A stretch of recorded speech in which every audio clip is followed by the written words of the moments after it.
Ashamaa harka fuunee akkam jirtu hordoftuun keenya kabajamoo kanneen chaanal Afrikaa Samsiin irratti hordoftan nageenya keenya bakka jirtan hunda teessaniif qaqqabu isiniin jedha. Tole egaa hordoftuun keenya jechuudha barnoota keenya kanarratti ni walitti deebinee jirra. Barnoota keenya kanarraa keessatti jechuudha warroonni chaanal banattanii yookiin immoo YouTube banattanii fayyadamaa jirtan jechuudha.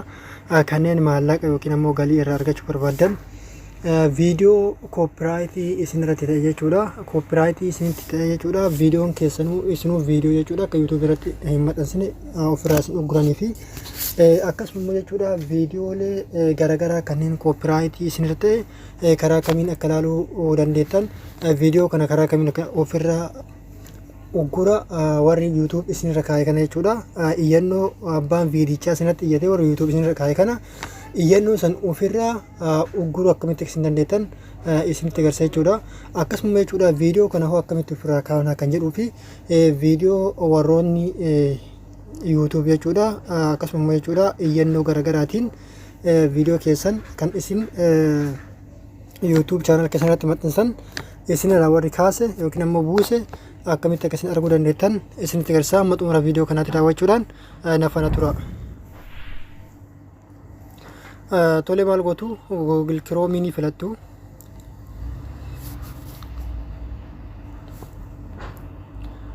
Sana booda Google Chrome erga haala kanatti banattanii booda maal gootu as tuttuqaa sadan kanarratti al tokkoof ni cuqaaftu. Sana booda jala kanatti gabbuutanii sanduuqa duuba kanarratti tuquudhaan desktop site gootu. Sana booda YouTube keessan ni galtu.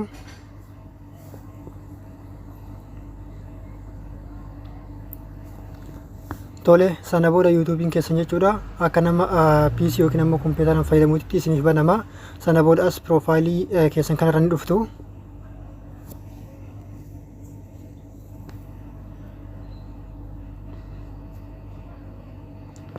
Sana booda erga iddoo profaayilii sanatti kilik gootanii booda maal gootu iddoo your channel jettu kanatti kilik ni gootu.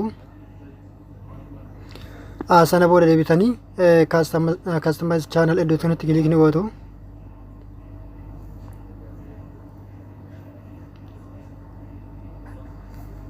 Sana booda jechuudha xiqqisha zoom godhee isinitti agarsiisa. Haala kanatti isiniif banama jechuudha. Haala kanatti yogguun isiniif dhufe jechuudha maal gootu asirratti jechuudha batana viidiyoo kanarratti kilik ni gootu. Viidiyoo play fakkaatutti kilik ni gootu.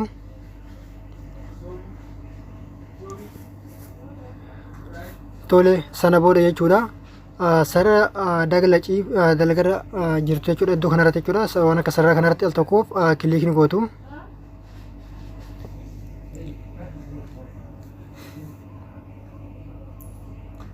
Tole sana booda deebitanii maal gootu as copyright claims iddoo kanatti kilik ni gootu.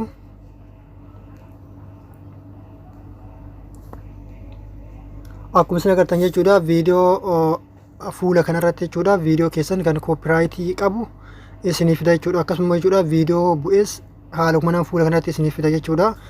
Kanaaf jechuudha viidiyoo kana jechuudha kan copyright isinirratti ta'ee jiru kunoo kunniin viidiyoon kun hin buune garuu ammoo viidiyoon kun chaanala kanatti copyright ta'ee jira jechuudha.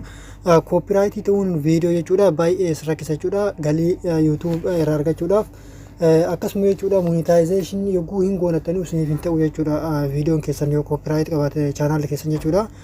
Kanaaf hedduu baay'ee rakkisa jechuudha. Kanaaf viidiyoo keessan yookiin ammoo chaanala keessan copyright irraa eeggachuun baay'ee dirqama isinitti ta'a jechuudha.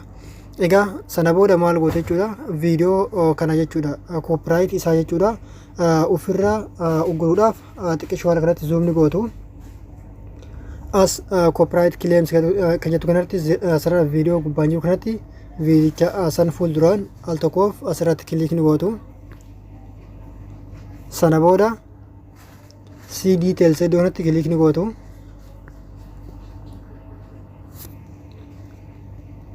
Sana booda deebitanii ammas jala kanarratti select action kan jedhu kanatti kilik ni gootu. Sana booda maal gootu iddoo fakkii akka maqasii jiru kanarratti fuulduraan jechuudha trim out segment kanarratti kilik ni gootu jechuudha. Asirratti trim out segment kanarratti kilik ni gootu. Sana booda viidiyoo kana jechuudha haala kanatti jechuudha viidiyoon kun copyright yoo inni tahee jiraate jechuudha copyright inni qabu san ofirraa wanti gootu jechuudha. Koopiraayitii isaa san ofirraa uggurtu jechuudha. Koopiraayitiin warri koopiraayitii isinatti godhee jiru sun jechuudha. Viidiyoo kana haala kanatti koopiraayitii san ofirraa sirreeffatanii koopiraayitii biraarraayis of eegdu jechuudha. Kanas jechuudha haaluma kanaan koopiraayitii kana haala kanatti ofirraa eeguudhaan sirreessitu jechuudha egaa hordoftoon keenya. Fakkeenyaaf mee wantoota kana jechuudha asirratti waan tokko isin himuu barbaada. YouTube keessan kun jechuudha keessattuu galii yoo irraa argachuu barbaaddan koopiraayitii viidiyoon keessan koopiraayitii qabaannaan waan saqa baay'ee tajaajilan viidiyoon sun YouTube channel keessan jechuudha tajaajilan ala isin irraa ta'a jechuudha.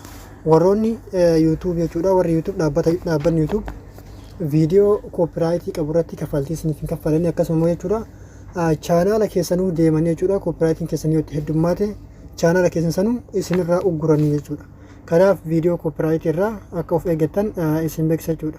Tole egaa hordoftan keenya jechuudha barnoonni keenya kan har'aaf qabannee dhufne kana fakkaata. Viidiyoo keenya kan daawwattanis laayik sheer gochuu hin dagatinaa. Gaaffii fi yaada qabdan koomantiira nuuf kaa'aa jecha asumaan nagaatti nama nagaatti.